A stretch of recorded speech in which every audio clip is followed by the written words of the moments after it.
नमस्कार। कल्पना कीजिए, अरबों साल पहले की पृथ्वी। ना इंसान थे, ना पेड़ पौधे, ना कोई जीव जंतु। सिर्फ उफनते महासागर, चट्टानों से टकराती लहरें, गैसों से भरा वातावरण और हर तरफ रासायनिक हलचल।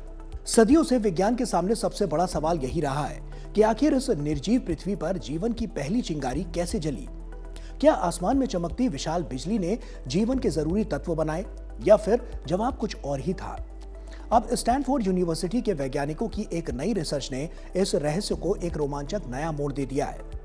उनके अनुसार जीवन की शुरुआत शायद बड़ी बड़ी बिजली की कड़क से नहीं, बल्कि समुद्र की धुन, झरनों की फुहार और पानी की बेहद सूक्ष्म बूंदों के बीच बनने वाली टाइनी इलेक्ट्रिक स्पार्क्स यानी कि माइक्रो लाइटनिंग से हुई हो सकती है।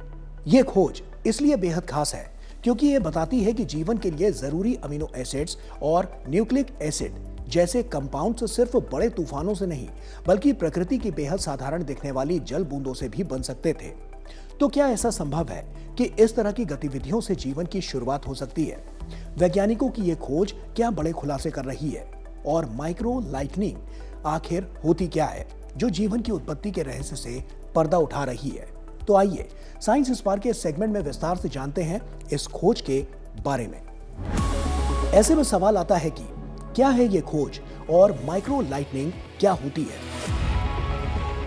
माइक्रो लाइटनिंग को अगर आसान शब्दों में समझें तो ये पानी की सूक्ष्म बूंदों के बीच होने वाला एक छोटा सा इलेक्ट्रिक स्पार्क है। हम सभी जानते हैं कि जब आसमान में बड़े बादल टकराते हैं तो विशाल बिजली कड़कती है, लेकिन वैज्ञानिकों ने पाया है कि जब पानी की बहुत छोटी बूंदें जैसे कोहरा या फुहार हवा में एक दूसरे से टकराती हैं या अलग होती हैं, तो उनके बीच एक बहुत ही शक्तिशाली विद्युत क्षेत्र यानी कि इलेक्ट्रिक फील्ड पैदा हो जाता है।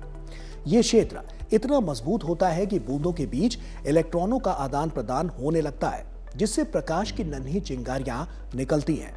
इन्हें ही वैज्ञानिकों ने माइक्रो लाइटनिंग नाम दिया है। खास बात यह है कि ये चिंगारियां भले ही दिखने में बहुत छोटी हों, लेकिन इनके पास इतनी ऊर्जा होती है कि हवा में मौजूद रसायनों को आपस में जोड़कर नए और जटिल अणु बना सकें।